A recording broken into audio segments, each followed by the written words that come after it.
I didn't even know what I was asking for in my heart was that I wanted to be a part of mission-led work. I wanted to be a part of something bigger than myself. I've always loved people, like I said. I love building things from the ground up. And I've always loved seeing what could happen for communities that are underserved.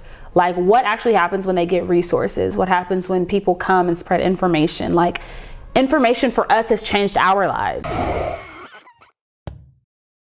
So I know that you'll agree, enjoying myself while I work is the vibe that I'm trying to be on. So I want to invite you guys to Sidebar ATL here in Atlanta, Georgia. Sidebar, on top of the good food and live music, they have 3 different experiences. That means you can join me in the garden room, in the gold room if you want to try the top of the line hookah, and they also have the dungeon where I hear what happens in the dungeon stays in the dungeon. So it's the perfect mix. If you're here on business or you want to blow off some steam after work, you can meet me at Sidebar ATL so that you can have a little bit of dinner and then turn up afterwards if that's your jam. So check us out, 79 Poplar Street here in downtown Atlanta, or you can call 678-800-0741. Let's get it. Work and play at the same time, right? Welcome to another episode of the Work and Play podcast. I'm your host, Ariel Young, and today I have Miss Jasmine Ohen with me today. Now, on the topic, there's so many topics that we could get into, but I know social entrepreneurship is one that we have to kind of dig into just a little bit. Yeah. And then we have to get into your story. So, first of all, I'm excited because I get to talk a little bit. Like, she is a part of the morning meetup with me, and I know I talk about it all the time. And if you guys are interested, it's a lot of us entrepreneurs who are aspiring, seasoned entrepreneurs, new entrepreneurs, and we are making our way. So Jasmine and I, we met in multiple different circles, and we have been growing together over the last couple of almost a year, right? And so you guys get a chance to feel some of this spirit with me, because I'm really excited for this comfortable conversation. So without further ado, Miss Jasmine, please, how do you introduce yourself to the folks? Well, okay, let's see.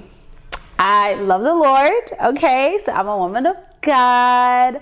I'm a wife, I'm an entrepreneur, and I just love people. I'm just a lover of people. So that if that means in the space of a nonprofit, starting a business, speaking on a stage, doing a podcast, I don't care. I just love people.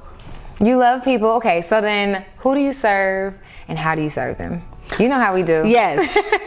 I serve community leaders, and I help them start, strategize, and scale so they can have successful nonprofits from day one. Nice. And versus when other people are just giving them the paperwork they need to file, I focus on how to give them for-profit strategy with nonprofit impact. How did you get even into that? Because I latch on to that kind of talk, but where did you get your start in this space? Are you still trying to get a leg up on your entrepreneurial career? Now, I told you about the morning meetup, the community that was created for the betterment of entrepreneurship. And we are cooking up some really cool things. Now, here's the thing. If you join today, you can actually get in for 60% of the original price. So if you join today, all you have to do is download the app, and I provided the link below so that you can join us. We have community, we have a book club, and it's the largest group that meets every single day, Monday through Friday at 8 a.m. to literally get a head start on entrepreneurship. So if you're still trying to grow, you don't know what your business is going to be, but you know you want to be an entrepreneur, this is the community for you. So check out the morning meetup, click the link below, download the app, and join us today. Teach for America.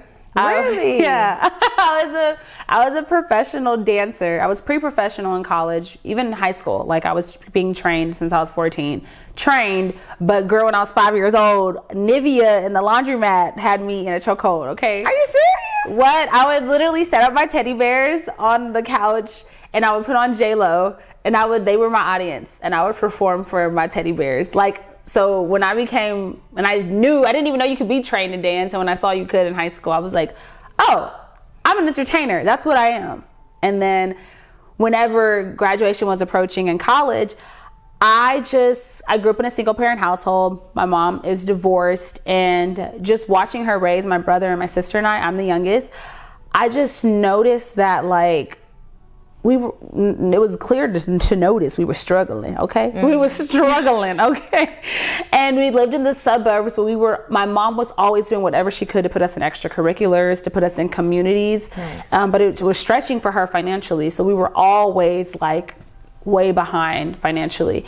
And I knew that being an artist, like starting out, you got to keep making your name. It's like so much like an entrepreneur. It literally is very similar to an entrepreneur. You got to just keep putting your products out there, keep putting yourself out there, keep going into spaces. And honestly, I just wasn't sure if I was ready to do that. And I wanted to impact people outside of myself. I wanted to see what could happen if there was something in me that maybe could impact people. And I was walking to lunch with my best friend. And my best friend Alma, shout out to her. And we were walking and I saw somebody putting a like sign in the ground that said Teach for America. And I said, dang, they only take education majors. And then the girl was like, no, we don't. And then I said, oh, y'all take anybody? And then she was like, yeah. What made you think they only take education majors? I don't know. Teach for America. Yeah. And then everything. That's a whole different story. Oh, you can get into that later. Okay. But I was always so interested in business in college. I didn't know I could change my major though. I didn't really know what that looked like. Okay. I joined a Collegiate 100, which was a business organization. I was a vice president over my organization. I was just so into what it looked like to build things from the ground up. It really intrigued me.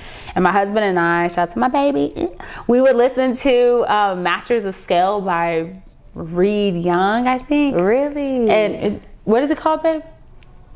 Reed Hoffman. I wanted to ask him. You said Masters of Scale? Masters of Scale by Reed Hoffman. And we would always listen to that podcast. And I was just so interested in what is scaling? What does that look like? Yeah. And all those seeds were being planted. So whenever they said they didn't take just education majors, I was like, well, bet, sign me up. They signed me up. Every round of the interview, I was just breezing through. Like, I was like, oh, this is so easy. And then come to find out, my husband, he went and he looked through the like top 10 hardest interviews. And at that time, Teach for America was in the top 10. I was like, there's no way. You just passed all the I was like, there wasn't no way. Like, I literally was just like, we went through, I think, 4 series of interviews, 4 or 5 at the time. What was it, from your perspective, what was the most challenging of the interview then? That application, because I had the times wrong, just like an artist brain here, girl. So the application, it said it was due at 12 p.m. And I was working like 3 or 4 jobs my senior year to finish school. Okay. And I remember I was coming from my job. I had to be there at 6 a.m. every morning, and then I was leaving at 10 a.m. So I was talking to my mom on the phone, and I said, yeah, and I got to finish this application. So I'm going to go to sleep, I'm going to go to class, and I'm going to finish it before the night. And she was like, when does the application due? I said 12 p.m. I said, so I have time to sleep in. And she's like, Jasmine, that's 12 p.m. like the afternoon. Yeah. I ran up to my room and my fingers have never moved so fast. Like, it was just coming to me. I was like, and I said, well, Lord, if it's for me, it's going to be for me. And then I hit send, and then they were like, you've been submitted to the next round of interviews like a few weeks later. And I was like, that's when I actually asked the Lord. I said, if I get this application in, then I know that I'm going to be a part of that cohort. I'm gonna be a part of Teach for America. So every time I went to the interview, I never went in like, because I asked God that, and I never went in thinking like, oh man, I hope they like me. I was like, I'm gonna just be myself, and I'm likable. So I love that. Yeah. So that still doesn't get us to the point where you start. So you get into a nonprofit. Teach for America is a nonprofit, right? So Teach for America is a nonprofit, and they put you into schools. Schools are nonprofits as well. Right. And I didn't even know what I was asking for in my heart was that I wanted to be a part of mission-led work. I wanted to be a part of something bigger than myself. I've always loved people, like I said. I love building things from the ground up. And I've always loved seeing what could happen for communities that are underserved. Like, what actually happens when they get resources? What happens when people come and spread information? Like, information for us has changed our lives. Facts. Just information. Yes. So, like, what happens if they just get exposed to information? And Teach for America, I was excelling as a teacher. I got Best New Teacher of the Year award. I got the Achievement Award the next year. And I knew Teach for America, you have a 2-year commitment. After those 2 years, you can stay in the classroom or you can choose to, go somewhere else. And a guy came in and he was doing, like, they make sure the teachers to kind of set them up, like, either way you want to go, we support. But we want to make sure that you just kind of know what else is out there for somebody that was interested in education, but you don't want to stay in that space. Okay. And the guy came in and he was talking about purpose and finding your gifts and knowing your why. And I was so leaned in, like, oh my gosh, what do you do? How do you do that? And I was asking him all these questions, and he had a book. And that was the start of my mind just being like I'm more than a dancer, and at that point I had torn my ACL, but That wasn't why I stopped dancing. It was just that God really made it clear to me when I was in LA dancing in 2018 that this is your gift, but it's not your calling. Okay. I'm calling you to more. We're going to get into that. And that was a whole thing. So this presentation was about a man. It was with a man telling you more about your career options after Teach for America. Yeah. And what did you choose? I chose, everything kept connecting. Like, so it was the first time I also saw, he was like, what are your gifts? And he was like taking you through like this signature kind of curriculum he set up. And it wasn't like external gifts. He was like, no external gifts. And he had this list of gifts. And like, it was connecting with people, you know, talking, speaking, like just being creative and all these things that are like intrinsic. I didn't know those were gifts. I did not know those were gifts. And it made sense why I was excelling in these nonprofit spaces or in these, all these spaces that are like mission led. Yeah. And I was like, okay, so I can do something with this. So I was like journaling all the time, writing things down.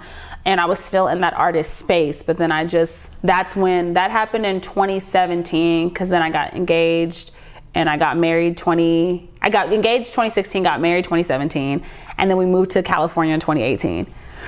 And whenever girl, it was woo, that's exactly what it was. I was like, oh Lord, I'm tired of moving. And where did they have you stationed in Teach for America? Houston. Yeah, they had me at Third Ward, Houston, where I actually went to college. I went to college at the University of Houston. Okay, so got you. Whenever I was in California, that same feeling of wanting to develop women and just talk about, just to really be like a light, to show them like that God is good, God loves you, but also like, what would it look like for you to get information and for our minds to be transformed? I kept falling into those spaces naturally. And every time I went into a space, they would automatically elevate me to a leader. Like, even if I wasn't doing a bunch, I felt I was just being myself. Like, so when I would be at church, I would just be serving at the front steps, just saying hi to people. And then I would go and talk to them. Then I was over the whole growth track, helping them go into the next steps. And then it was, you know, I left from working, which you always should. You should always leave something that's not making you happy. Because then I was with a commercial real estate company in San Francisco. Got it. And the first thing from a nonprofit. Listen, and my personality in corporate America, I want to talk too much. I want to build relationships in the cubicles. I'm like, so girl, like, don't let them talk to you like that. Don't let them call you that name. Like, all these things, I was going around changing the girls' lives. The women were in there, like, they were literally like, you have changed my life. Like, really? I was being trained, and when they were training me, I would be learning the information, and then I would be like, so tell me what's been going on with you. And then I would end up interviewing them, talking to them, and they'd be crying. Lives changed, all this stuff. This is in the commercial real estate, yes, where everybody wants to be. And that was it. And I was also one of maybe one, and me and the other girl were black women. So this is not like a diverse space at all. And it was funny that I still had this boldness to be like, no, I'm gonna show up as myself. I'm not gonna feel like I have to shrink myself. Yeah. And it ended up being my superpower, because that was the thing that made me stay there. I stayed there just 2 months, and I said, I can't do this. I cannot do this. And then I applied to work for the Boys and Girls Club of San Francisco. And when I applied there, they had a position of a site director or a performing arts director. But I didn't know about the performing arts director position yet. And the site director position, they were like, we need this person. Like, we want you to be over the whole program. We want you to be over the whole club, basically, and leading it and what it would look like. And I was like, oh, this is another nonprofit space. But see, nonprofits are notorious for not paying you what you want to be paid. So I was like going back and forth with them. And then she says, you know what? I mentioned something maybe about dance. She was looking at my resume, my background. And I said how I loved it. How I always loved that when you move your body, you just get so creative. And there's so many things you can do with that. This is like a passing statement. Yeah. And she said, you know what? We have a position. It hasn't gone live yet. It's a performing arts director. Do you want to interview for that too? So what happened, God set it up where I was literally at a table. I'm interviewing for this person's asking me to be at their club, to be over their club. This person's asking me to be over their programs and everything and to lead, both of them in leadership positions. I politely declined the site director and I turned and was the performing arts director. And I went on, in that short amount of time, I started my pilot program for my nonprofit, Heal Yourself. I was working on like national campaigns. I got a sponsorship with Finish Line to for my pilot program with my nonprofit. Oh my God. Yeah, and I was within that. All while being at this nonprofit. Yes, I was leveraging every resource they had. Every resource they had, I leveraged it. Like, and it was what I was talking about this morning in the morning meetup. Just about like when I was in a grease fire. Oh, y'all don't know because y'all went there. Y'all know the story. Unless you want to meet up, join the meetup. And when I was in that grease fire at 8 years old, like that fighter had always been in me. Like that person that wanted to know more or do more. Because when the doctor was said to my mom, like we were thinking we were gonna have to cut her foot off, but we didn't have to, thank God. But she's gonna have to learn how to walk again on these feet. And my husband and I, we were talking about it because he was listening in. And I said, I was under so much pressure then, like walking and figuring out how to walk. But something I learned was when you're put under pressure, like pressure is the thing that actually creates a beautiful story. And when you're under pressure, like you're still supposed to walk through the pressure. And the doctor was like, he kept telling me that you're gonna have to walk through the pressure. Like it's gonna feel like you're gonna burst and it's gonna feel like you can't do it. But you have to walk through the pressure. And I think about that as an entrepreneur, like that's exactly what it is. You walk through the pressure. So whenever I was at that clubhouse, it was one of the hardest jobs, if not the hardest, harder than Teach for America, which I didn't think you could get harder than that. It was one of the hardest jobs I ever had, but that pressure, when I walked through it, came a beautiful organization that has gone on to impact over 400 women and girls. We have a partnership now with the Boys and Girls Club of Greater Dallas. We're being put into the school system there, and we're in line to get our first big grant, Wow. And that was in a short amount of time. The pressure walking through an entrepreneur, I just hit a 5-figure day, like, in coaching. We were part of the same program. We joined practically around the same time. Like when you walk through the pressure, what it looks like. But even then, when I pushed myself to walk through that pressure I was feeling on my feet, and I had tears in my eyes, and I'm like, no, I hear my mom and my sister in the back laughing, and I'm like, no, I know I've fallen every time, but I'm not gonna fall this time. And I had this big candy cane that was like the size of my body, my 8-year-old little body, and I'm walking and tears are in my eyes, and I'm grabbing the wall and tears, and I just keep feeling all that pressure. But whenever I got there, I laid on the bed and I was like, I made it. And I fell, and I remember my mom was like, Jazz. She calls me Jazz. She's like, Jazz, you walked all this way by yourself? I was like, yeah. And my sister's congratulating me. But it was something that really stuck out to me this morning where God was like, that is the thing I'm asking you to do now. Was I had enough strength to walk myself there, but I had to leverage them for the rest of the day to get help how to move around. Got it. And that is exactly how it's supposed to be as an entrepreneur. There's some places whenever you're walking to where you're going, you're under pressure, you feel like you can't do it. And when you get to that space, you're not called to be a solopreneur. You leverage other people's mindset, their resources, their wealth of knowledge, their rooms, their podcasts, their relationships authentically, and they help you get to the next level. And that is exactly what happened when I was at the Boys and Girls Club of San Francisco. I was able to leverage like their trainings, their leadership opportunities, when they said, who could be over this thing? I would creatively say, I can do it. I saw a gap and I filled it. I just kept leveraging it. Within 6 months, I was excelling so much. Got it. I was ready to actually start up the next program of what it would look like for my nonprofit to operate and go into like another cycle of cohorts with the girls. And I just felt really like God was like, it's time. I was like, it's time for what? He's like, it's time to do these things on your own. And it was May 21st, 2019. Okay. And we were living in Oakland. And if California is extremely expensive. I go home, I tell my husband, and I told the Lord, if it is you, God, the same way I was to Teach for America, Lord, if it's you, you'll make it clear. You'll make it clear with my community, your word, and my husband. Because we're going to go from 2 to 1 incomes in the most expensive city at this time. Yeah. It's very tight. So you're going to have to make it real clear. I came home. I told my husband the revelation I had. I'm all pumped up. I'm tears in my eyes. I'm like, and I know God's calling me to this. And I'm going on and on. And then he's like, I believe it. He's like, let's do it. It's going to be tough, but let's do it.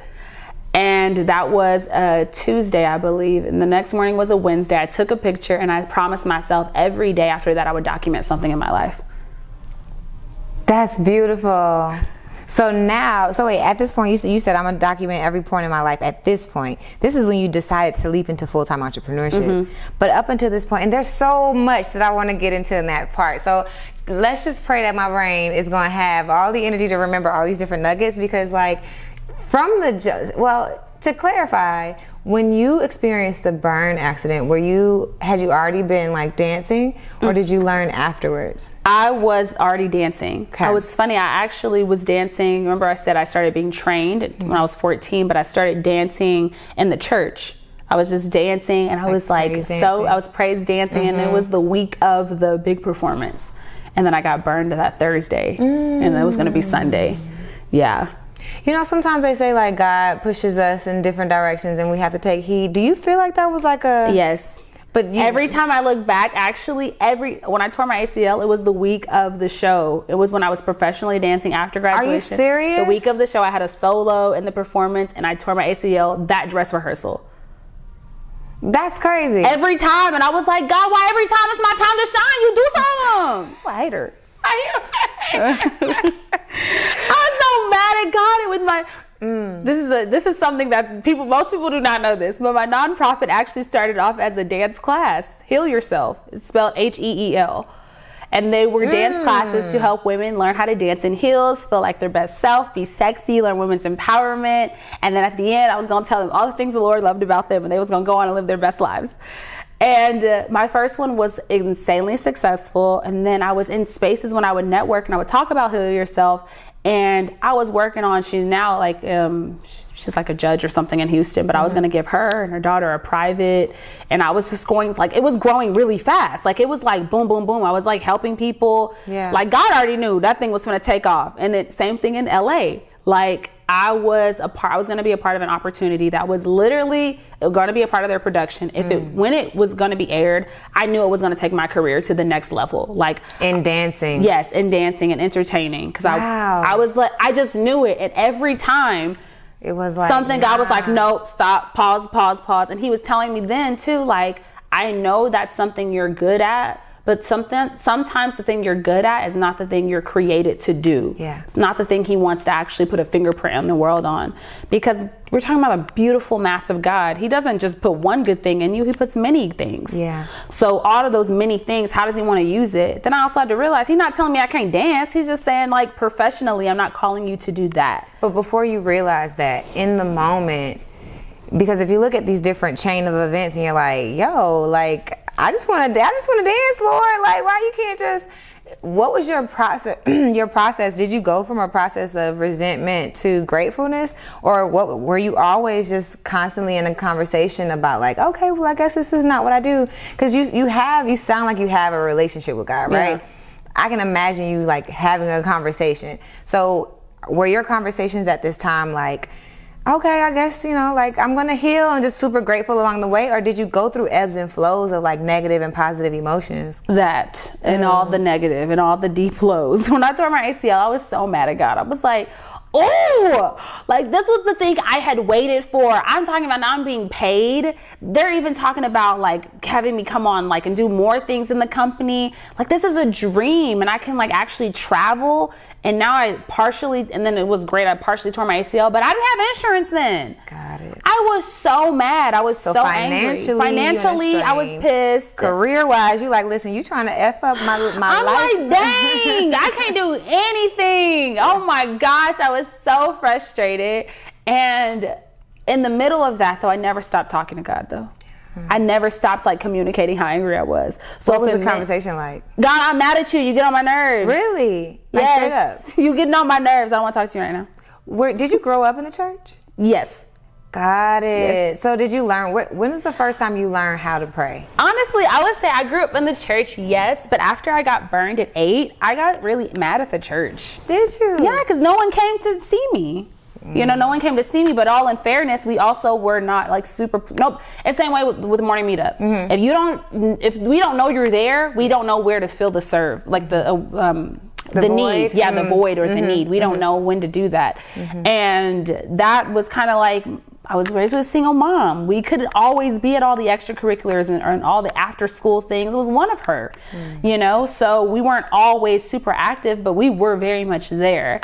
And I remember being angry that my mom, we had to walk through that like by ourselves. And I just was kind of like, bye. Like, I don't really want to do that, but I was still going. And just being a teenager, you just doing your own thing. Like, God, you ask that whole like, follow you stuff, Lord, that's when I'm older. Like, I'm trying to be like 30, 40 when I do that. I'm trying to still have fun, because sin be fun. You are so funny with that. That's real though. Yes. Because I feel like I've had this thought, like, you know, it's easier to kind of give your life to God when you about 35, 40. Listen, because Lord, you be asking me to do stuff that my flesh is not in agreement with. I still want to have a little.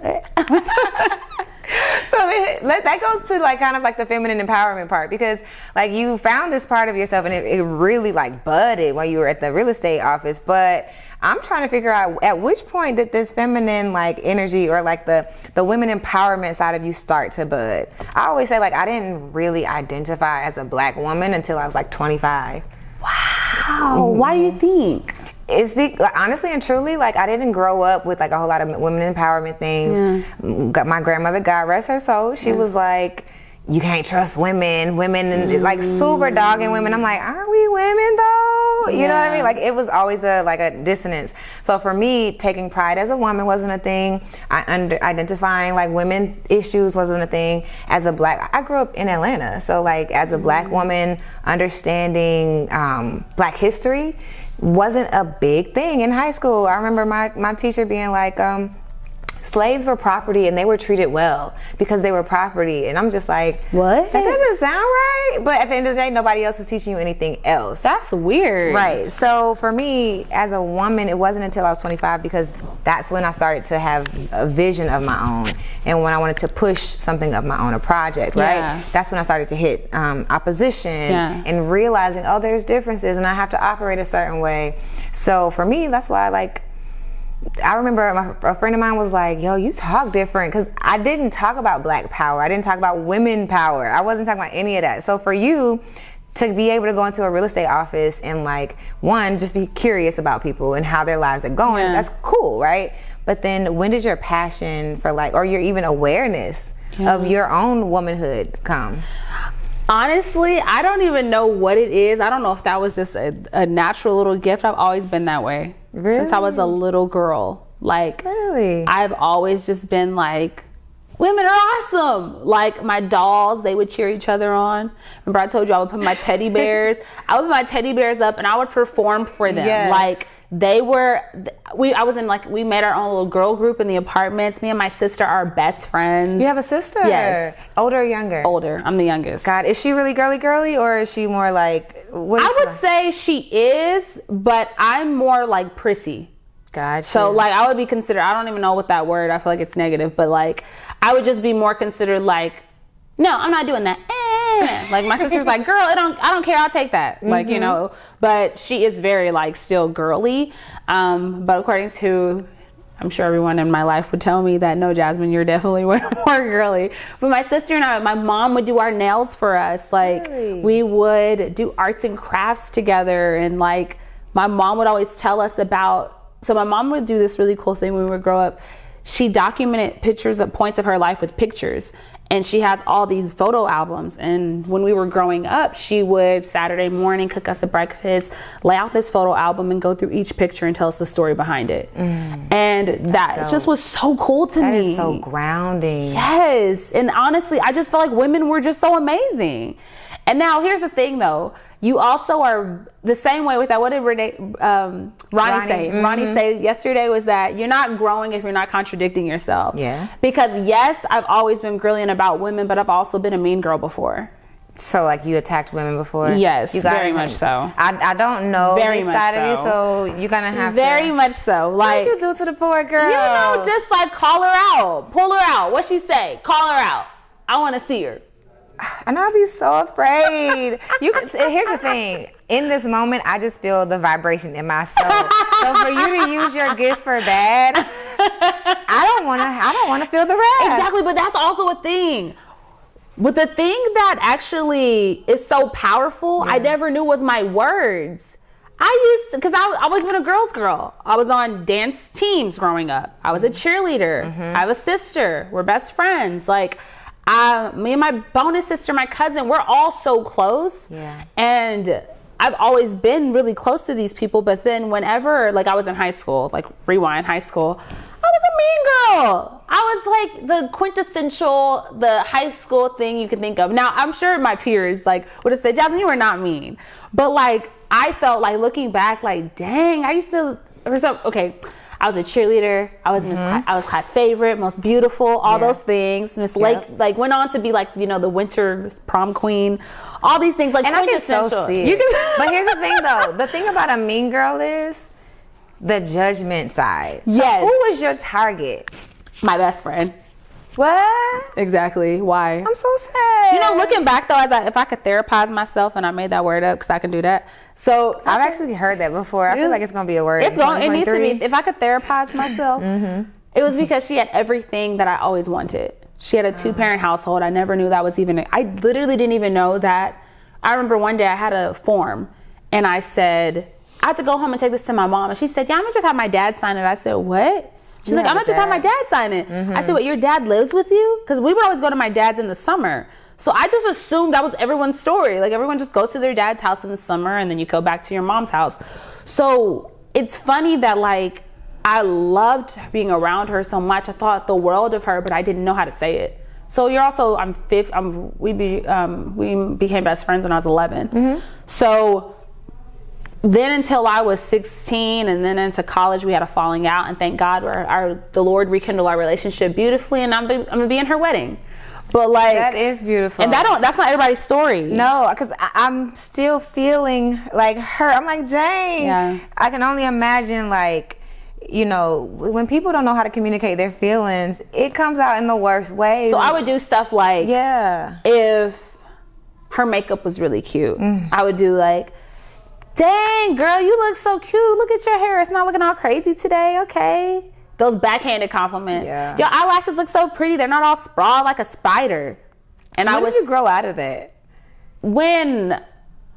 Honestly, whenever I got to college. I didn't like it even when I was in high school. But whenever you're in a bubble and you don't leave from home, you can feel like this is the norm. And I just knew I didn't like how it made me feel. Like, and then whenever I got to college, I started meeting really amazing women, and then you start being in spaces where that's just not normal talk. Got it. Like, you only talk like that if you don't like somebody, and if you don't like them, just keep it to yourself. That's real. You know, mind your business. And whenever we rekindled our friendship, I remember telling her and apologizing to her, and we were all emotional because she was also like, Jasmine, I wasn't the best to you either. You know, she's like, we were only so young. We were 16. It's like going on and on. And then it was so healing, and that was so beautiful to do that. But everybody doesn't get that opportunity. But I will say I forgave myself I was a kid. If I was still doing that as an adult, we got some issues. What is going on with you? Stop hating on people. The best way to support the Work and Play podcast is by subscribing to the YouTube channel and by going to your favorite podcast player to subscribe and rate the Work and Play podcast. That's all you have to do. So if you are liking the Work and Play podcast, the content, the stories that we're sharing, and you know that this will help someone, go ahead and share the content to someone who could actually use it and help them on their journey to transition from corporate into entrepreneurship. Now let's get back into the episode. And that's the thing, like, I think those are the things, like, in our childhood when you realize, you know, being a product of a single parent household. Oh my gosh, I just had a thought because I was really curious about your mom, showing you like all those women, and we went so far into this lane that I was like, at some point you had to heal because you got married, and like, you cannot form a unit with someone. Well, you can take that. It ain't gonna last long. Very true. It's gonna be a lot of toxic habits there, and that was also the thing. Like, I often say this, and this is my belief, Jasmine, me, and I can do that, is that I believe the way that you show up for your partner is how you often show up in every relationship. So if they're like, relationships are a manifestation of how your life really is happening to me. So if you're in these relationships and it's always turmoil, every relationship you're in, nobody's right, you're always the one that's coming out as the victim, like, that's how you're also showing up in your business. It's their problem, so they're fired. you're the leader. You can never take correction. Like, that's how you'll show up in spaces when you're called to also still be a servant, when you're called to still be humble. Yeah. And like, I could be that way married. Backhand compliments to my husband. Yeah. That's going to cause friction in my household, and I'm not about that. So it's like, I started to just see, like, there's always traumas. There's triggers that also, and traumas that come with growing up low income. Like, you know, that imposter syndrome, or for me, being that I was a dancer for such a large part of my life, that was the longest relationship I had been in with art, until, like, you know, that's breaking from that always felt like, I'm not good enough, or because I would go into spaces in college and I would be in these business spaces, and everybody would have their name tag, like it would say their name and their major, and people's major would be business, engineer, health, bio, like whatever it was.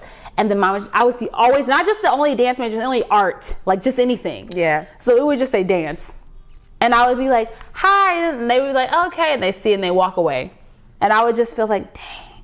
But then when I would go to open my mouth, I would shine. I would win the prize. I would win the person would be like, come on stage, I just love you. Come up here and talk to me. Yeah. And then it was like, okay. And I stopped not believing in myself and saying, like, let me lean into this. Let me lean into my words. Yeah. If that's the thing that's hurt, you know, these people when I was younger, what would it look like if I used these things for good? Absolutely. And honestly, also the bigger thing was that God don't like that. That's ugly. Like, that is not the Lord. His words are used to bring beauty. I'm glad you did. I'm glad you grew out of it. There's so many. I'm jumping around in your story because that's fine. That's how I communicate. So I love my it. best friend as long gave as you me. Can follow. I can follow. Then I can follow. My too. best friend gave me feedback. She was like, Jasmine, you know you're a circular communicator kind of thing. I'm like, I am. She's like, but we, give it in chunks. But I'm trying, Alma. This is good. No, this is good. We got time.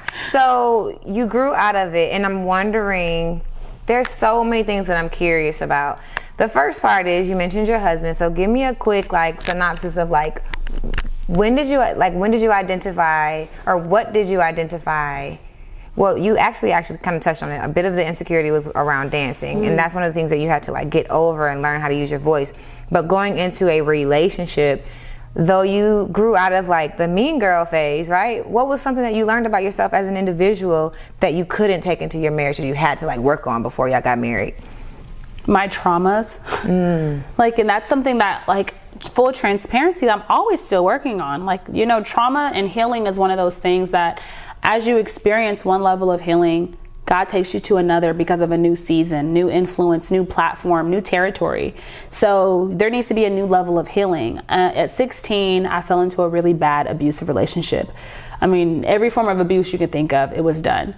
And I got out of it when I was 17. I met my husband at 18. It wasn't a lot of time. Yeah. Right? And how long was it? 16? You were in a relationship for a year. Yeah. And then you got out. You met your husband a year later. Yeah. Okay. I'm following. Yes, and we fell in love. We all through college. We got married right after college. There was no gaps. Even though we had our bumps in the road, we realized that our way ain't working. Let's go to therapy. Let's get some help with our premarital. We did premarital before we were even engaged. Nice. We did that as boyfriend and girlfriend to say, when that ring get on your finger, I'm not playing no games and you're not playing no games. So let's see if we even about each other for real. Facts. And thank God it worked out. But we've made it a point to always go to marriage therapy, even just you would never take a car to the shop when everything's broken on it. Because it's going to be extremely expensive to repair it. That's the same way you should be about your relationship. In my case, my marriage, is that I'm going to be proactive. I'm going to get oil changes. I'm going to get tune-ups. I'm going to make sure the tires are rotated. I'm going to make sure there's gas in the car. I'm going to just be proactive. So we made a commitment to just be proactive about our relationship. But with all of that, I started to see I have to work through things by myself. I'm a firm believer that women are always giving. And we often give to the point where we lose the parts of ourselves we love. We lose things about ourselves we love. We lose us. I'm Jasmine. When you asked me earlier, how would you describe yourself? I'm a believer. I'm a Christian. I'm married. But I'm not just those things. Those are multiple hats I wear. I'm a sister. I'm a friend. The list goes on and on. Yeah. But I'm Jasmine too. What is Jasmine like? I need to focus on the things Jasmine, because I'm with me 24/7. And if I don't like me, I can't like nobody else. So I need to really enjoy me. So I need to go to therapy and talk through traumas, any issues I've had from childhood, any of those things. I need to talk through that, because this is what I teach my clients as well. When you come to me, I've had a client say to me, dang, I came to you for a nonprofit. I feel like I'm in therapy. Like, this has changed my life. And like I told you, they've cried because it's my desire that you develop as a whole person. A leader leads from their beliefs. So if you believe you're not good enough, nobody's going to hear your voice, nobody cares what you have to say, you actually aren't worthy, that is actually how you'll lead. You believe that, you'll lead like that. So you'll show up being small in a space when you're called to be big. Yeah. You won't smile when you're supposed to show your beautiful smile. When there's a space to share your ideas, you won't, because you feel like nobody cares what you have to say. Yeah. And then that'll affect, it starts from the top to the bottom. Yeah. And you have to realize, like, as you grow as an entrepreneur, as a person, in different roles that God calls you to, you need to develop you first. Yeah. I'm spending time with me every day. I need to make sure that Jasmine is right. You need to make sure Ariel is right. Your mind is right. How does that work? I always say Jesus and therapy, they're the best combos. You can't have one without the other. Listen, I wish a lot of people would have actually realized that, but I would say you can't have one without the other. That faith and like working it through with somebody is powerful combo. Yeah. I'm thinking about you saying like sharing your ideas, and as you get more confident in like expressing yourself verbally, and also getting to know yourself, you're in these rooms, right? And I can only imagine that being in a college networking environment where your tag says dance is not the only environment that you've ever been in where you have your spirit, you have your communication, but then there's this expertise that you have to show up with. So like, what was it that you like learned to like grow and get confidence with to express in terms of like the business side of things that you do like along your professional journey? Like, what was the thing that made me feel confident to do that? To talk to, like, and I'm sure you had to learn a couple things that you weren't confident in first. Honestly, like, this is gonna sound so funny, but Clubhouse. Really? Clubhouse was such a great tool for me. Really? I have never seen people like that move at such a high level, like that look like me, that are women that are like super feminine but bossed up at the same time. You know, I had never seen that where they're like unapologetic about being black but being a boss, being a believer but having money. Like, and I would go into these spaces during the for one, my mother, like, take it all the way back. Yeah. My mama don't let me say bad stuff about myself. If I'm gonna rag on myself, my mom is, if you think I'm encouraging, my mom is like obnoxiously encouraging. Like, you'd be like, dang, let me feel a little bit of pain. I wanna cry for a second. She's like, no, you're amazing. Awesome. Yes. I'm like, okay, yes, mommy, you say that because I'm your daughter. Right. Like, no, I believe in you. So my mom is so encouraging that she made me so curious, and watching her live her life even when she felt she couldn't. And I'm so proud of her because she went on and seeing a front row to what was happening in my life in entrepreneurship. She, like I told you, always started different businesses but didn't see that it was possible for her. She would get all this money and then go, I need it for these bills. Yeah. And then would stop it. But I'm so proud that like she had a front row and got to see these things in my life, that she went on and now she's in the last round of edits in her book. So she got an author coach. And that was also the thing, was that you don't know how many people are attached to you. And you're saying, what are the things that work through? Of course, my mom, the beautiful women in my life. But then like when I got into Clubhouse, when you become an adult, you have to take ownership about what you have and what you lack. Okay. And I knew something that I was lacking was not the fact that I didn't believe in myself. I didn't believe that I had never seen it done to that kind of level. One, I didn't even know, back in 2018 when I was living in LA dancing for a bit, I would write in my journal, coach. I would just feel like God would like give me different words. I'd be crying and pouring out in LA, like, Lord, show me what are my next steps, because I'm done with Teach for America. And I like to know what's happening. Let's go. If we're here, I'm already over there. You know, what God's showing me also here is also where I called you to, which is holy here too. And whenever I was writing coach over and over and over, I didn't know what it meant. So when 2020 comes now and there's Clubhouse, my husband tells me about this app. I'm like, you always know something about tech. You the tech guy. I don't want to get on another social media. He's like, no, babe, I think you'll like it. You can just talk on there. It'll be fun. So I was like, there's literally nothing else happening. We're in the house. Let me just turn this on. And I started getting in rooms and hearing different things. And then I heard David in one room and he said something about Donnie. And then I got interested because they said something about the Social Proof podcast. Then I went to see the podcast. Then I saw Kyle on there. And then I was like, huh? I was like, wait, he was a teacher? Remember, I told you I was educated. So I was like, he said he took something that was in his head that he was good at in the classroom and that he had been doing beforehand and like made it a thing. And now look at his life. And I was like, I know a lot. I've done helped a lot of people. I've done a lot of programs and residencies and brought in partnerships. Like, I know I can do this. And then I was like, let me join Six Figure Accelerator. And that was the most I have ever invested in myself to that date. I was like, wow, but I made a commitment at the beginning of the year. I will invest in myself no matter the cost. And I knew that what I was good at was I could build relationships. I could orate my butt off. I can influence people and persuade them. I know I can do that. But how do I do this in an uncharted territory? How do I walk through the pressure and still leverage things at the other side? How do I do that? I was like, I need a coach. I was like, people need coaches. Why don't I need a coach? I want to be like LeBron. So, dude, I want to be LeBron. So, and I get Donnie, then I get in this community. It's funny, you don't know that you even have triggers or trauma still until you go into a new space and you feel something that feels familiar. And I remember that feeling I felt at those networking spaces in college with the dance and people would turn away from me. That's how I felt in the group, but it wasn't anyone doing now. It was me doing that to myself. Yeah. And I remember I said something. Do you remember this? I don't even know if you were there that night. I said something like, Donnie was going through what it would look like. Imagine a six-figure life we would want. And I'm feeling all like, I'm like, dang, I can do this. And then I said, I'm gonna ask a question. But what if I don't make six figures? She was like, what? What are you even asking me? And like, she did it the way Donnie does, with love, but with a firm hand. And she laid in on me. And I was like, dang, like I was thinking so small. Cause she was basically like, even if you don't, say you came out with just 80, say you came out with 20, it's more than what you've done in your business now. You have an idea, you haven't even executed it. Execute it. See what you can do. Yeah.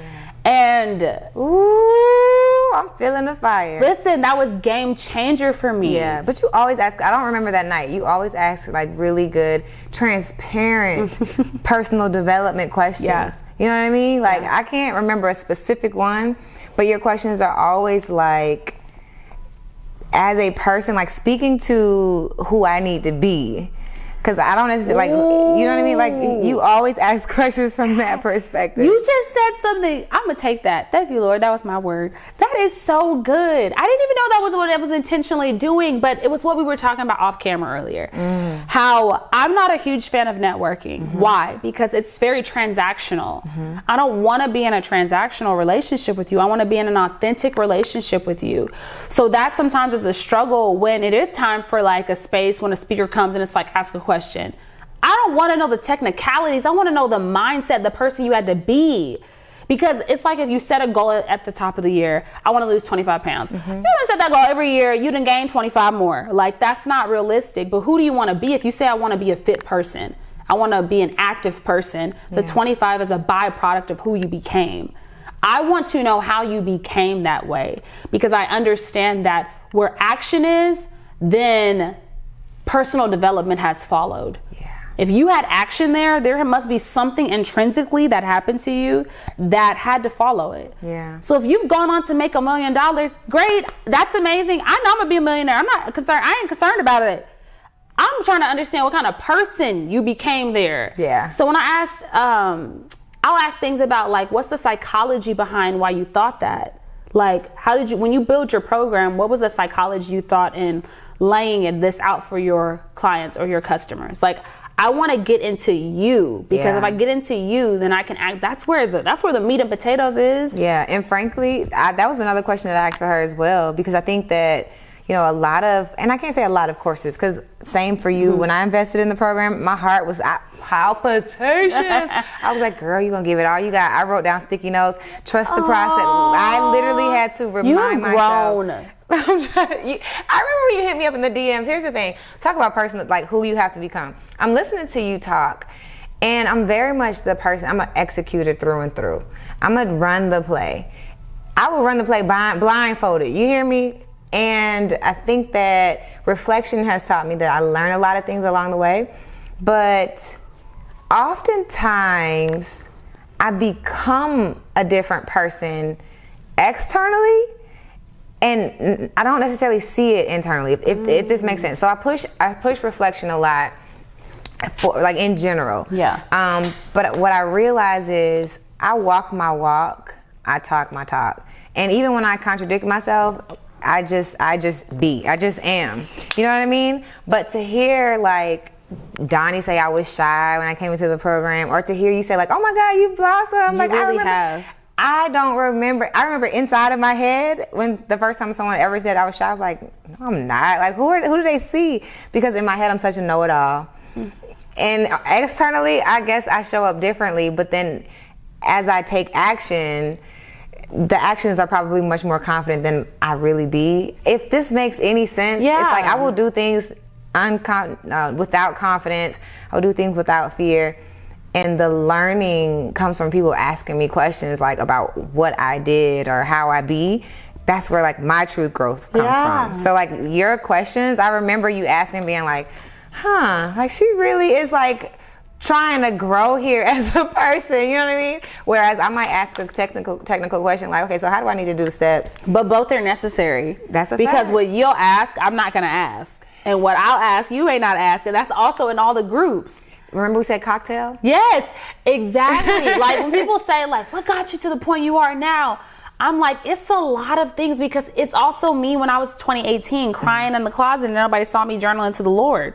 Yeah. It's whenever I was like at the BART station and a train went by and I felt like God was like, and that's exactly how your life will be. You'll keep missing the mark because you won't take a step. Ooh. And I was like, I'm like, dang, okay. It was all those things. It was when I was 8 and I would push myself to walk. It was when I was 5 and felt like I could dance in front of my teddy bears and be bold. Like, it really is a cocktail of what makes you you. Yeah. And I'm not gonna like shelter any of those things. I'm not gonna feel like I can't be all of those things.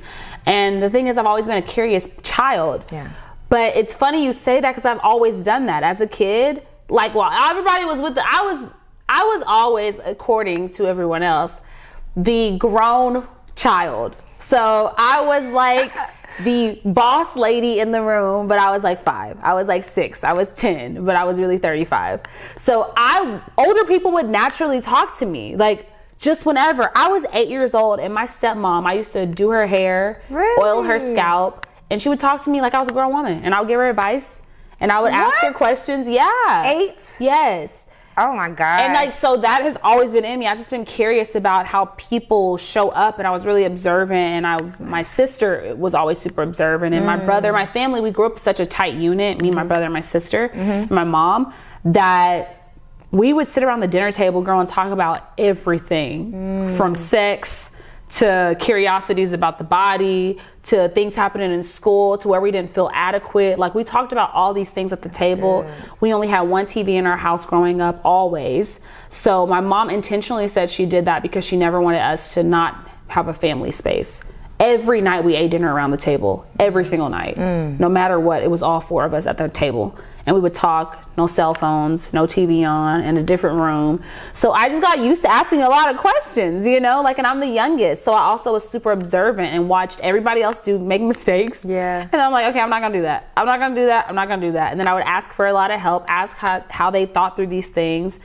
And it's crazy because all of that really has morphed into what I was doing was always learning and absorbing, but it also helped me feel strong to coach. Yeah. You know, because that also was like, that's what you're doing. Whenever you're helping people and giving advice and they're coming to you and they're seeing value in you.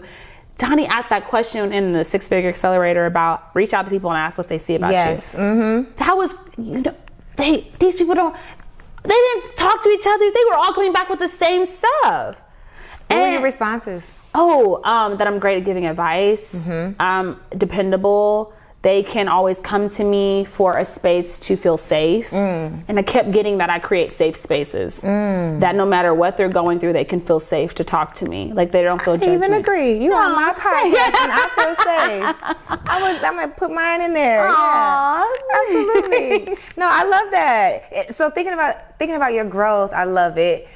But I didn't forget the fact that mom, like when we went back to the story of like mom going through the like book, like the photo album, walking you through the process, I made a connection back to what you said earlier. It's kind of like a pin in the story, because you said that when you were running the program, you were building your own nonprofit, simultaneously working at this nonprofit. You vowed to yourself when you came home, I want to document the process. You're right. I was like, whoa, mom, like literally wow. So I'm listening to the story and I'm like, okay, so you're basically like following those same footsteps. That's hilarious, because in 2018, I did feel like, growing up, and my mom also had a stack of journals, and I told her, I don't want any of the things you have except your words. I want your words more than anything. So keep your words for me. What does that mean? I want her journals. I want her books that she writes. That's why I was pushing her. Like, I want you to write. I want your words. I want letters. I don't want text. I don't want you to text me anything. I want, like, write it down so I can seal it. Like, if it is a text, I put it in a Google Drive. Like, she sends devotionals every morning, and she has running notes of them. And I told her I wanted to package it up and put it in a book so I can have it. Like, I want your words. And it's funny as I say that, I feel like God was saying to me, I want your words. So whenever God would give me a word about something, I would just kind of like jot it down, but I didn't think much of it. It wasn't until 2018 when God was like, I want you to document what is happening in your life. And I would like journal a little bit, then I would fall off. I would take a few pictures, I do a video, then I'll fall off. But I've always been like the person in the space, let's take a picture. Like, if I'm around anyone and I'm not having like doing something, I'll capture at least, even if we're having the time of our lives. Yo, we gotta take one picture. Like, I just want to document that moment. Yeah. So just even like a snapshot. But then whenever I left my job, it was that Wednesday, I feel like God was like, I want your words. I want you to write down. I want you to document what it looks like. I want you to really like lean into these moments. And I started journaling, whether it was voice memos, video diaries, journaling on paper, taking pictures, doing a quick time lapse. I document something every day to some point, every day. Yeah. Was the goal personal growth, or was the goal business oriented? You said you like, I don't even know if it was. I think it was just the fact that in my heart, I know the things I desire are going to happen. And I want to be able to look back and be able to tell my kids a story as well. I don't ever want to forget parts of myself, that even the ugly parts, even the times when I was crying in California, Lord, this is hard. Why you tell me to leave my job? Like, I don't want to forget those things. I documented those things. I opened my voice memos sometimes and would just sit there and just, or if I got a great idea and it's not supposed to be executed for another 2 years, right? I don't want to forget that. That's big. Yeah. For you to have even that wherewithal, because a lot of new entrepreneurs, they just go ahead and jump in right now, but for you to write it down because you're going to execute it 2 years. That's a lesson. I want to get into a little bit of that girl who was crying in the heart. Like, we didn't even talk too much about you actually leaving your job. Girl, what? When you said what you did, I said, I wish you could help me. I didn't know what I was doing. It's a process. I don't even know what I'm doing, but girl, God is faithful. Every single day. I just posted a video of Brett Barish, and he was talking about the hardest thing is just taking a leap and literally going through everything else. But when you look back and see what you've accomplished by leaving, because I think that was probably the most traumatic part of the journey. Like, putting in your 2 weeks notice, sticking to the 2 weeks notice, because you can always take that thing back. Yeah. And then leaving. Yeah. That's like, once you're done, you're like, oh. Yeah. But then the journey begins. So what was that for you? Okay, so it's like a whole story. It was I like stories. Okay. I get cozy. Okay, so I was picking a friend up from the airport. I kind of mentioned it when I said the train thing. I was picking a friend up from the airport earlier that morning. I kept feeling like, so I get this feeling sometimes, I know it's the Holy Spirit, where he'll put this tension in me when it's about to be a new breaking in a season. It feels like something internally in me, like I need to push it out. But I don't know what it is. I don't even know. It just feels like something stirring up in me, the best way I could describe it. And I kept feeling this for weeks at a time. I even said it to my husband. I said, something's about to happen. I don't know what it is. I said, and not like, oh, I'm anxious. It's not like an anxious, a bad thing's going to happen. It's like, no, something big God's saying to do. I'm going to be praying that my heart is prepared to handle when he asked me to go. I just didn't know what it was. So I was listening to a sermon that morning when I was getting ready for work, and it really resonated with me. They were talking about how Jesus moved in a rhythm, and that when Jesus moved in a rhythm, you never catch him in the Bible running anywhere. He never was anxious for time. He would just move in a rhythm, and you would catch him when you did. He was moving in such a rhythm that the woman had to grab the hem of his cloak. Like, he had a rhythm to his life, how he moved. And if he stopped for somewhere too long, he would have been delayed, or it wouldn't have happened. But he stayed faithful to what God asked him to do, and he moved at a rhythm because he knew his assignment. And I was like, they kept talking about time and what it looks like when a woman gets pregnant, and there's a rhythm to that pregnancy. She can't stay pregnant too long, and if she births it too soon, it would be dangerous to that child. That there's a rhythm that when God has something on your life, you have to move in a rhythm, and if you don't birth it when he says, it'll be delayed, or when it happens, if it's too early, then it'll be detrimental. So you want to move in the rhythm he has set for you. So I was like, okay, like this seems it was really resonating with my spirit. Like, all the things they said, it was long. It was like, that was really resonating. It was Stephen Furtick and TD Jakes. And they were like having a conversation like you and I are. It was actually, that's what it was a conversation, not even a sermon. So I go to work, but I had to go pick up a friend from the airport. So I'm waiting at the train station, and a train was sitting there, and the doors were open. And I knew in myself, I was like, this is the train. I've seen this train, like, it's going to SFO. This is the train, because I have to go here. But it had, like, on the little board or whatever, it had like a different name. But I knew that the destination was going to still be the same, even though it was called something different. I knew it was going to be the same. I'm giving myself the song word.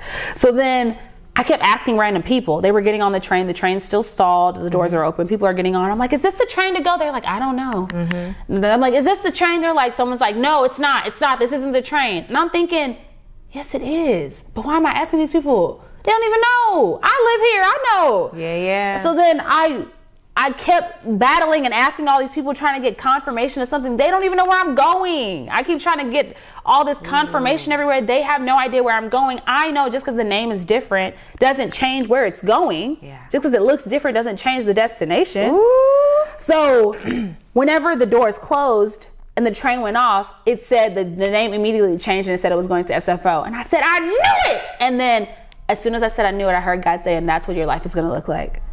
You keep asking everybody. You weren't on the train. I wasn't on the train. I didn't get on. Oh. I knew that was the train, and I didn't get on because I was listening to other people who didn't live there, didn't know where I was going. They didn't understand where I was actually going to the destination, but I was trusting them just because they looked like they would know. Dang. And you said God said that's what your life is going to look like. And that's what my life will look like.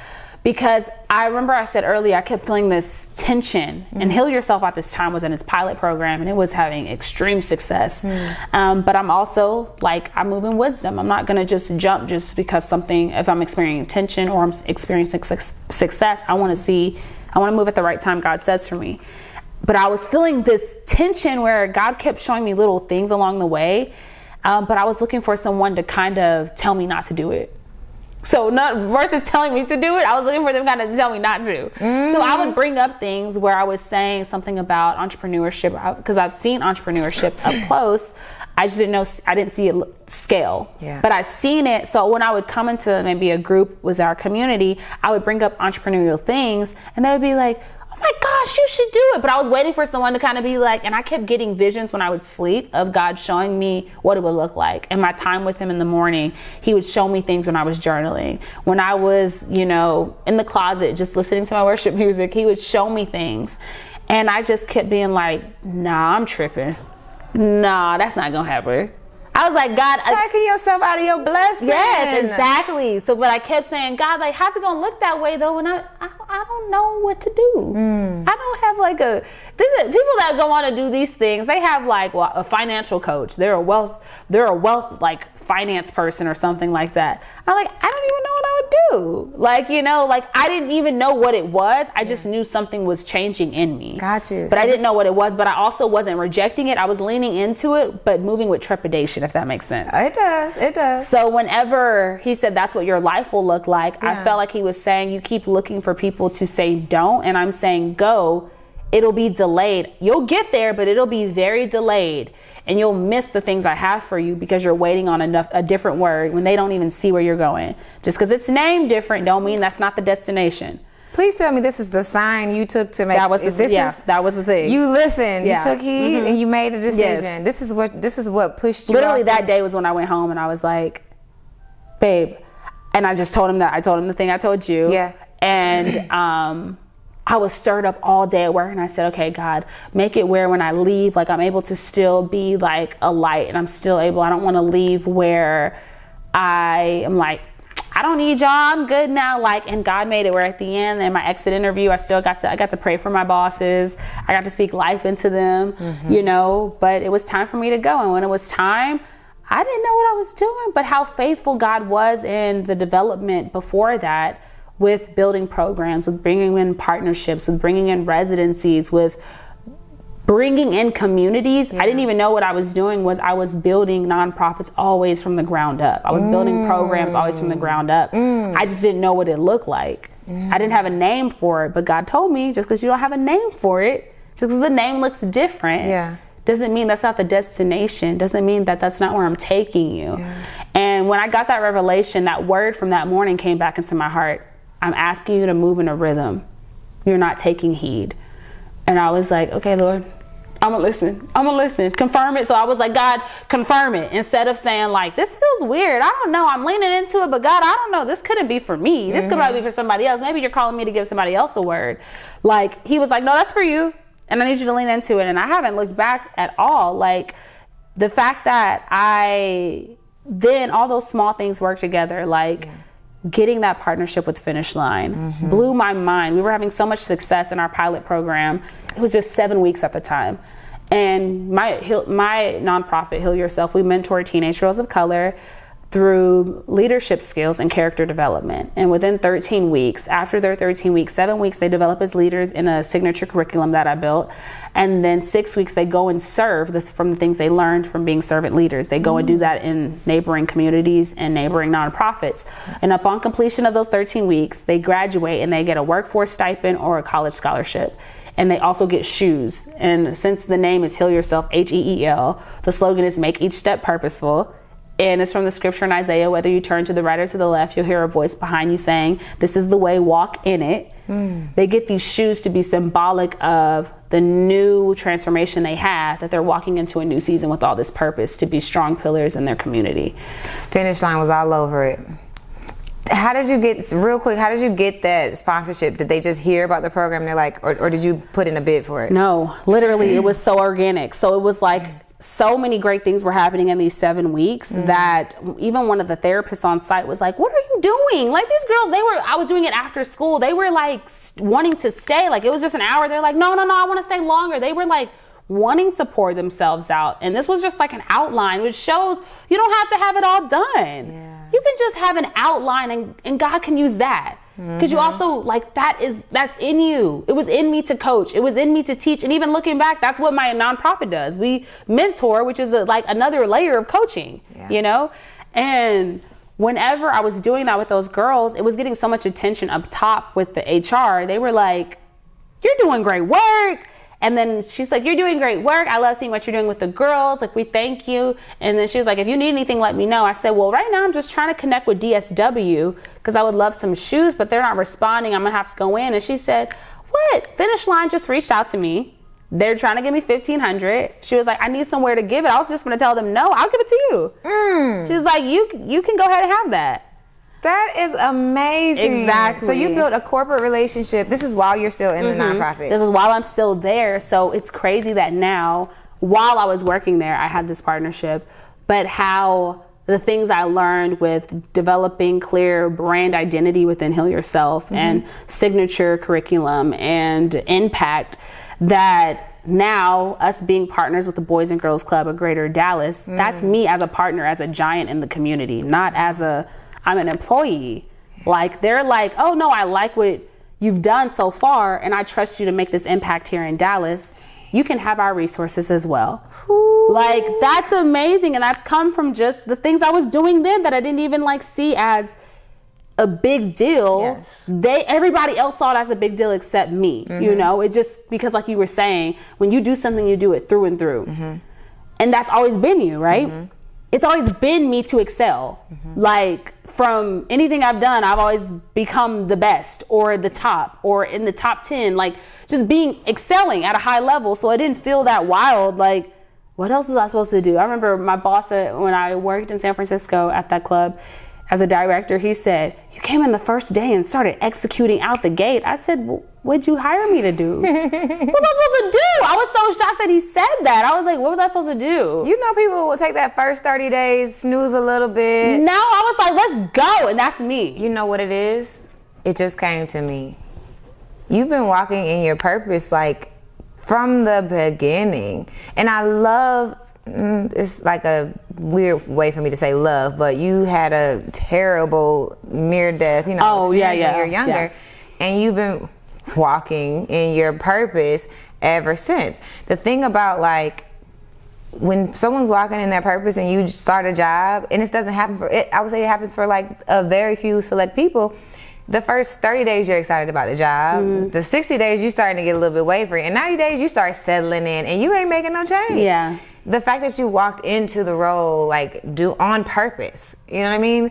People don't see that every day. But we have to understand the story to understand like how you can walk into an environment and be on go immediately, and for things to just happen for you. I love your story. I really do. Thank you. Absolutely. And thank God that you had the vision and the I want to say whatever the hearing part is to like say I'm going to start documenting the process. The sensitivity to document the process, because now you can walk your clients specifically through something that if you waited too long, you wouldn't have been able to even think about the steps. And it's funny because it goes back to that curious point. Yeah. Even when I felt, this is the thing, like, so you were saying it and I get it. I get that 100%. You said even if you felt a certain way, you would show up and you were like, dang, am I coming off that way? And then whenever it was pointed out to you, it's funny how I'm like, you've grown so much. You're like, I didn't even think I was, because inside I was feeling the complete opposite. Inside, I would feel like, don't say that, that's a stupid question. Outside, I was like, I'm gonna ask it. Like, so inside, the little voice of sabotage was, they're gonna think you're stupid. And I'd be like, I don't care.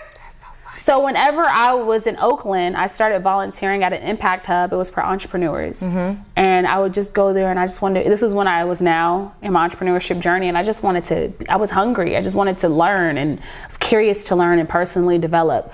And they were like, well, if you volunteer, you'll get access to our resources, this co-working space free of charge. And I was like, that's good, because we all want income, Lord, and that's what we need.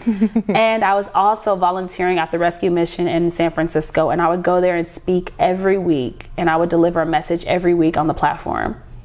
Every week. Wow. And this was at the same time I was fasting from social media. So while this was all happening, I was curiously leaning into my gifts more. I was leaning into it and asking questions. I would develop a talk or a sermon or something and then say, can you help me edit that? Can you fix that for me? Can you tell me specifics? How did you think through? What was this? Like when I was at Impact Hub, I would sit there and I would talk, and what happens is you start to actually attract what you're talking about. Yeah. So I was running into confusion because I had only seen whenever you're starting a nonprofit, people just do the paperwork for you. They'll say, well, I'll charge you $8,000 and I'll just do it all for you. But nobody helps you develop through the time. Like, you have to run an organization. What does that look like? From a leadership perspective. Leadership, character development. What does it look like to actually track impact? I didn't even know that was a thing. Yeah. Right? And then I started asking. I was so curious. So I was asking questions, even when that little voice was like, don't ask. You don't even know. Like, it's going to look like you're a fraud. And what you see, we see it at the highest level of people, they're still curious. That curiosity is actually the key to success. Yeah. is being curious. Yeah. And I was talking to this girl, and she was very skilled in like B corporations and nonprofits and different things. And I said, and she sat on the board of a place. And I said, yeah, this nonprofit, and I would love to. I would always say, I want to have $100,000 right now. And she said, well, do you know y'all's impact? And I said, what's that?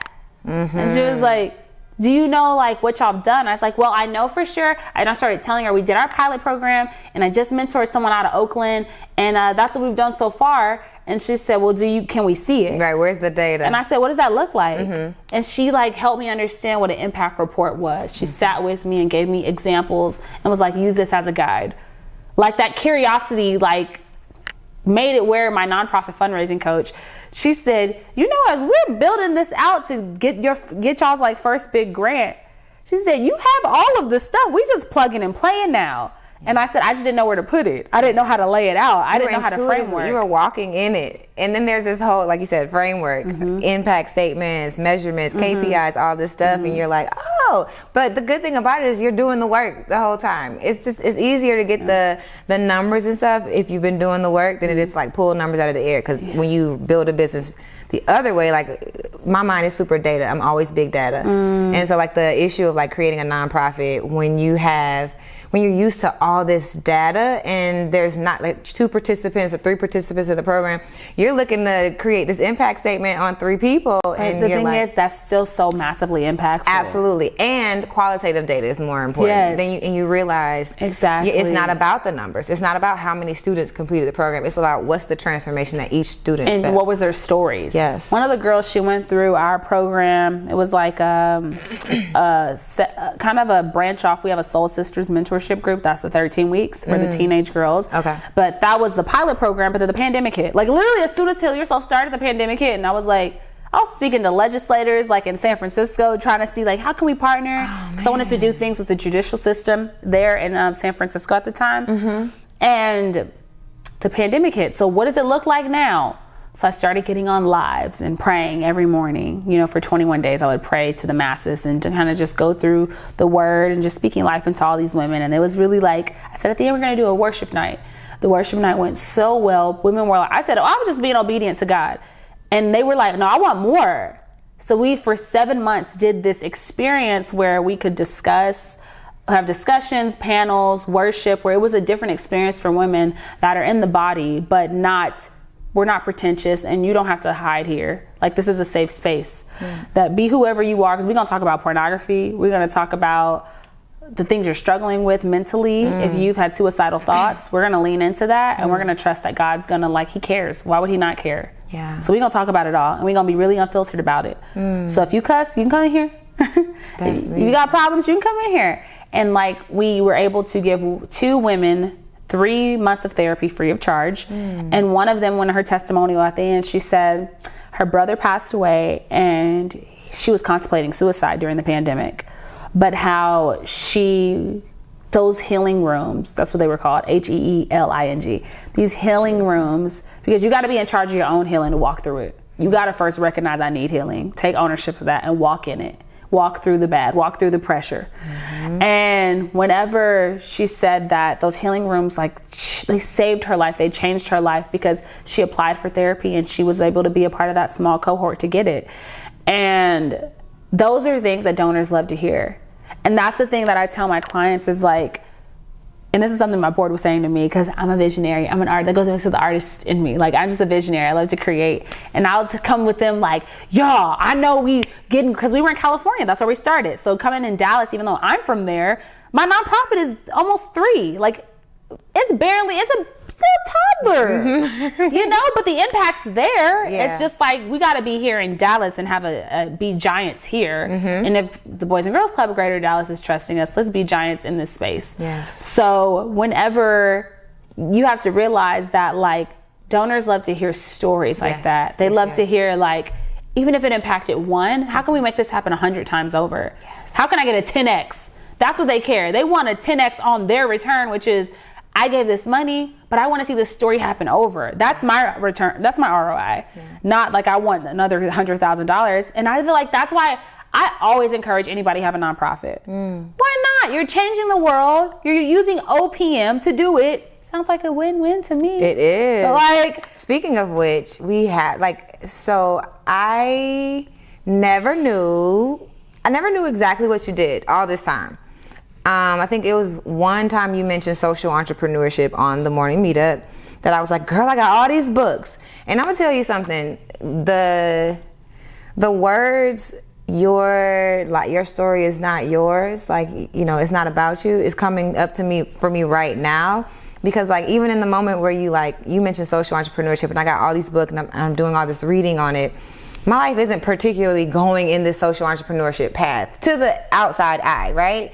But to meet you and to hear all of the work you're doing, like to be like, your life is social entrepreneurship. For me, I think that you mentioned the other people's money, creating impact, all of that. Like, I came from a world where I was like, you know, I want to do this, you know, create impact, and not have a whole story about my life, which I got to tell you when we in the episode. Girl, shoot, tell me. This definitely, I have to get your thoughts. I got to pick your brain, but your story really speaks to what I love about social entrepreneurship, which is that you don't have to sacrifice your own income for impacting other people, right? To hear that you had your $5,000 day is only the beginning of your revenue generating journey, right?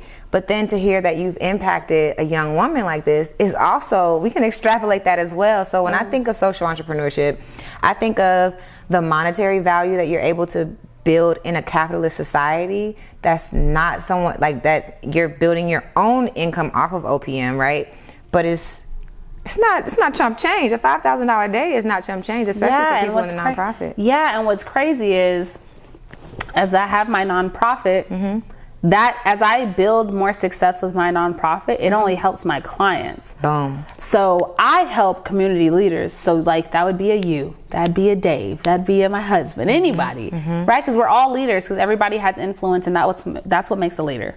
You have influence. How do you lean into that influence and actually develop your community? So you're a giant in your community.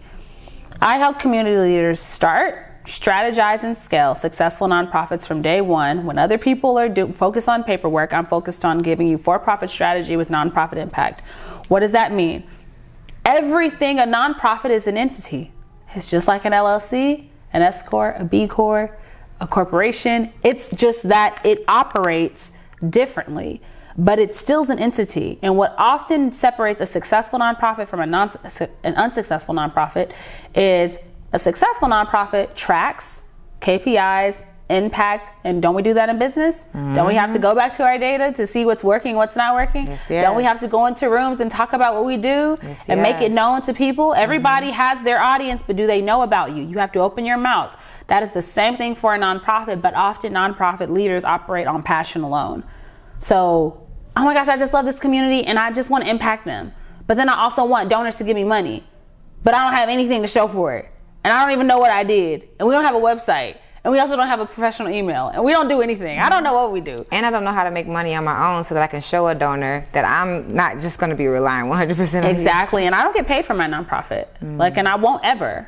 I'll make that where I am, it's my baby. But the thing is that I don't actually need to be, because I make money from my coaching, right? I make money from coaching. I make money from helping other people birth their visions. And it actually is lucrative. Like when I was telling you about that $5,000 day, I had another one right after that. Let's go. And another one after that. Let's go. Like, and it just keeps like, and that was when I was 5,000. The price ain't going up. And we're going into challenges now. Because now that you're a practitioner, because let's not forget what Ronnie said, as a practitioner, you're continuously building your own nonprofit. The results that you see in your own nonprofit ultimately informs your coaching. Exactly. So as your quality goes up, the price goes up. Exactly. And it's like the more that I'm seeing, okay, this is being refined, and I have coaches on both angles. Like I have a nonprofit fundraising coach, and then I have a business coach, both happening at the same time. And it's funny, they're saying such similar messaging, but what separates the nonprofit from the other one is now we're doing grants. I'm not going to focus on grants in a for-profit. I'm going to focus on my product, my services, how I can provide this value. And then there's an exchange of currency there. Yeah. When the donors give currency, they just want to see that this story keeps happening. Yeah. How can this story keep happening? And that's so beautiful, is because there's no pressure there. I'm not under pressure like, I gotta bring money, I gotta make this happen, because it's still going to happen. There's so many ways I can, with partnerships, I can do this with my challenge, the thing that I'm like been building out, and I was telling you, and the weeks it'll happen is March 13th through the 18th. So it's Monetize Your Mission, and I'm teaching nonprofit leaders how to leverage how to create the framework for their nonprofit, where they're able to have payouts, people, and partnerships from day one. Nice. Yeah. Alliterations. Yeah, I love it. I love alliterations. So in this Monetize Your Mission, they're learning the framework that leads to partnerships, payouts, and partnerships. Partnerships, payouts, and people. So what that means, you're going to get the what I'm building, the only way people get invested is if they know what you're doing.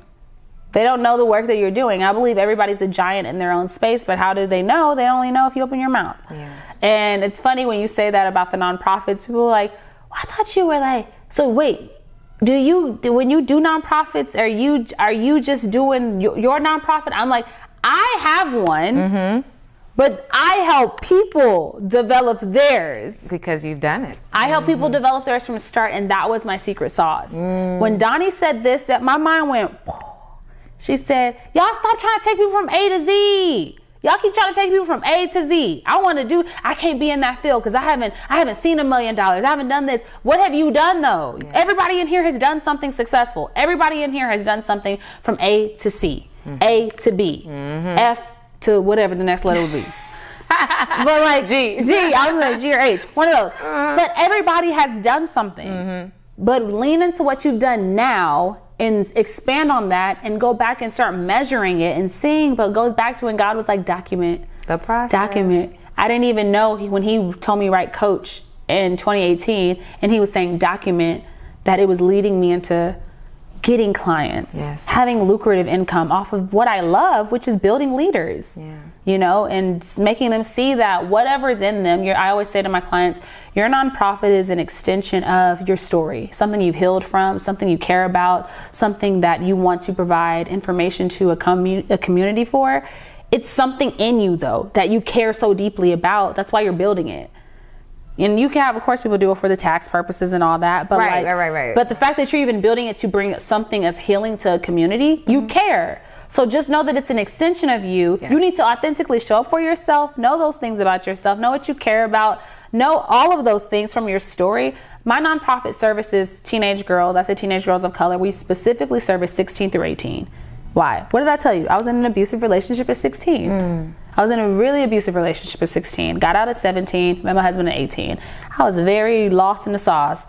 God gave me great community. He gave me great opportunities, but I didn't even know there was so much still in there that I was like feeling inadequate about, that I felt like small and I felt like my voice was silenced. That I don't ever want those girls to feel that way. I don't ever want them to feel that way. So we provide mentorship, and with mentorship comes, like, simultaneously, while they're in mentoring, they get therapy. They're getting therapy in these 13 weeks. They're also learning how to be leaders, that they are leaders, and like that they are leading in their space of influence. They're leading in their space of genius. They take their divine design test. They go through like what it looks like to be a leader. I call it the 5 leader languages. They learn their leader language. What are the 5 leader languages? A connector, a builder, a peacemaker, a driver, and I'm running a blank on the last one, but it's easy to remember, like 3 and 4s. Yeah. But they are built on the foundation of how Jesus led in his ministry. That he was a connector. He connected all the time. That's how he built his communities. He was a builder, like physically, yes, but also like he was a builder of like God's temple. Like he was like, I'm going to build out what he put in my life. I'm going to build upon this next thing and this next thing and this next thing. He was a driver. He got in the driver's seat and was like, no matter what, we're going to keep going to the destination. A builder, a peacemaker. He wanted to provide safe spaces for people. A leader does that. What you say, a leader leads from the front and from the back. Like once you learn that, you actually start to lean into it more and don't feel like it's something wrong with you. Because if you know that you lead from the back, that's also a leader. That's a leader language. I don't need to be in the front. I can be in the back and lead. Or I can be a driver right in the front, going with the operations, telling what's going to happen, delegating. But I can also lead from being comfortable in my space. I don't know why I'm running a blank on the last one, but we got a whole like part 2. You guys are gonna get to know her a little bit more, so we're gonna get that 5th one. Don't worry, I have really enjoyed your story. We're gonna get that 5th one. I want to know, like, as your identity, you mentioned, you introduced yourself, wife, sister, daughter, all these identities. As a social entrepreneur, and you really gave us a really great like personification of social entrepreneur. How would you define your identity as a social entrepreneur? Lover of people. Actually, if I could do it into one word, a gatekeeper. A gatekeeper. Ooh. Tell me more. So, it goes back to those documenting things. I felt like God was telling me you're a gatekeeper. So I looked up, like, what is a gatekeeper? Like in the word, like gatekeeper is there. But, and we think of like a shepherd. When his sheep are coming in, he opens the gate and he lets them go in freely and he lets them come back in. Lets them go out, come back in. But he watches as they come in, and he knows his sheep because he personally like knows what they look like. He knows them by characteristics, all these things. So when one is missing, he's able to go out and call it to come back in. That is also, as a social entrepreneur, that is how I see anything that I do. When someone comes into my space, I let them come in freely and I let them go out freely to become who God's called them to be. When they come into my space, I begin to know them by their personality, their development, personally what they need, their name, what they're struggling with, what they can build on, and how that can benefit their nonprofit to start, strategize, and scale it to the next level. And once you're done with me, you are more than welcome to stay on, but I'm not going to hold you tight because I also understand that there's more God has for you. So I'm a gatekeeper. I let you go. Aww, you know? I love that. It's like, so as I see your gifts, I develop them, I help you cultivate them, so you can have those partnerships, peoples, and payouts for your nonprofit. And it's the goal that I'm a part of your journey. But I know, because it's been also my story, people have their space in your life for your journey. But when it's time for them to go, when people are like talking on like, dang, they should stay with me, it's like you also have to learn how to develop in other spaces. And I'll be along the journey with you, but a good gatekeeper lets their sheep go and come freely. That's beautiful. That is beautiful. She is good. Listen, y'all, you might not notice, but like part of her journey just kind of touched me. There were some points, I don't know if you could tell, but I was like about to tear up. There are some things that you are really doing in this world that are going to touch a lot of people. Aww. So one, I can't wait for y'all to see this. I know you're watching right now, but I'm so happy that you're watching and that you get a chance to hear Jasmine's story. Aww. And Jasmine, I'm really happy that you got a chance to like do this episode with me. Thank you. I'm so honored. I really am. It's beautiful. I remember you coming in and being like, I have this idea, or just kind of talking through it and needing more like confidence. Like, you have inspired me so much, like literally from the morning meetup, because you were there longer. And then I was like, I remember when she was really shy and she's like sharing on the book club, and her personality is growing. And that is so I remember you questioning so many things. And even if you feel that you still do that, like, that's a part of your story and that's a part of your journey. And it's also just human. Girl. It's like no one arrives. And if we learned anything this past weekend, that's also true no matter where you get. Brett, he was singing at the highest level. He's still like, I don't know. I just like it. I create it. If I like it, it matters if I like it. We heard that when B. Simone came. If I like it, I don't care if nobody likes it. Like, I want to like it first. And I love that you are starting to trust that if I like it. Yes.